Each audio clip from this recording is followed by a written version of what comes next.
Okay, so what we're going to look at is the J hook or J lock for climbing a rope. Now, a lot of people will just try and muscle the way up, which is fine if you've got the upper body strength.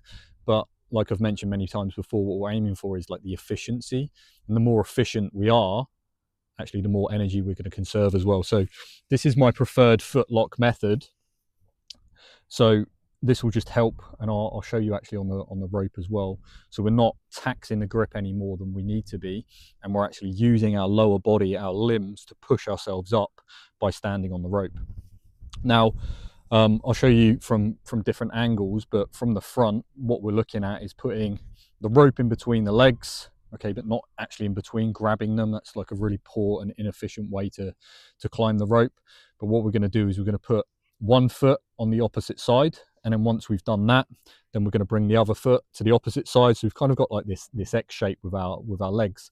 Now, with the foot that went through first to the opposite side, it's going to be resting on the laces or in the ankle, and then with the other foot we're going to scoop it down and round, and what we're going to do is bring that over the top so we're standing on it. Right, so now I've got this foot lock position.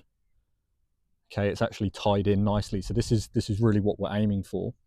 Now, if we look at that from another angle, from behind, the right foot in my case is going across, and then I'm coming down and round and onto the top, and that's the foot lock position.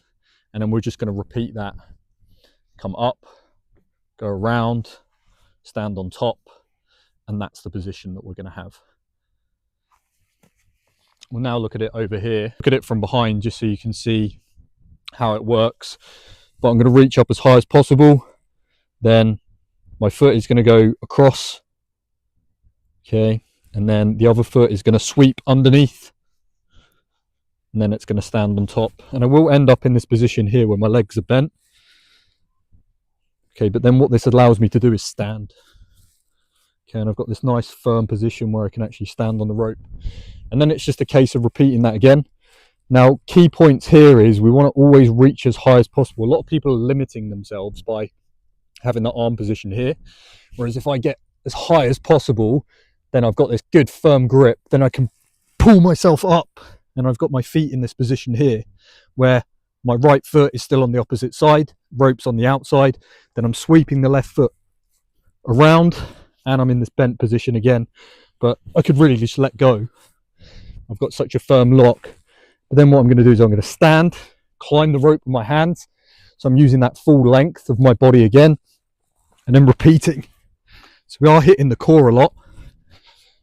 But then I've hit the bell. So I'll come back down. What we're aiming to do is get up the rope within 2 to 3. Okay, through efficiency. So 2 things we can do here. We can stand at the bottom of the rope and reach as high as possible, or we can jump up into it to grab a little bit more. But the most important thing is going to be breaking it down into the positions of reach high, tuck yourself up, foot lock, that's in firm, stand, climb, pull yourself up, stand, climb, and then if I jumped I would be able to hit that in 2. It's just out of reach. Okay, versus what a lot of people do is just kind of come onto it and try and grip their thighs and muscle it through. You can see if you get that foot lock in,